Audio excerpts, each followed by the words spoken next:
Hello everyone, my name is Peter Zhang and you're watching Holding History. Today we'll be talking about the spectacular Denarius of Mark Antony and Octavian. This was minted in 40 to 39 BC in ancient Rome.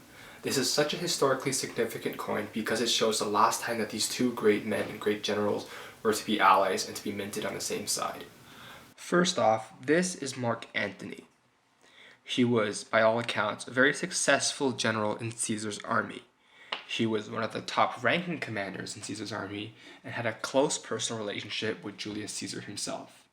Because of the relationship, it's no surprise that when Caesar was assassinated on the Senate floor by Brutus, Cassius, and other senators, Mark Antony was furious. He gave a frenzied speech in front of the Roman people, promising retribution against the assassins, Brutus and Cassius. To achieve this goal, Antony would have to join forces with Octavian, who I will get on to momentarily. Mark Antony is the key person on this coin. He's on the obverse. The legend reads M. Anton Imp III Vir RPC. Figurative title is given to Antony.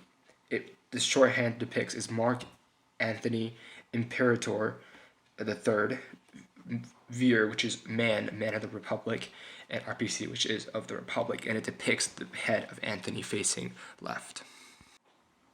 On the reverse of this coin, we have Octavian, or later known as Augustus, the first emperor of Rome.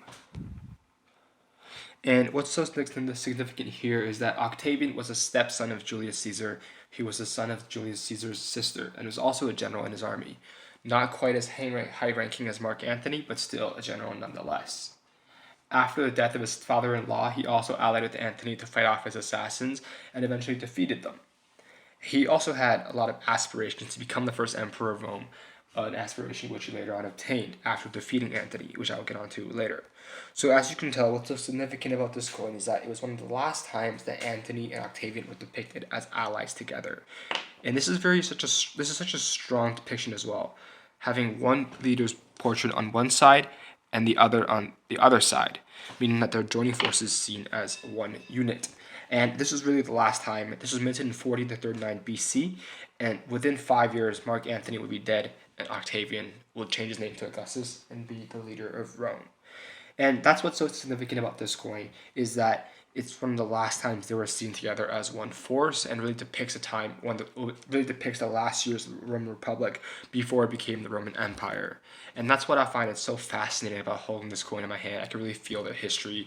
I can really analyze and really understand how it was back in those days. So that really concludes the story. I thought it was a really neat coin.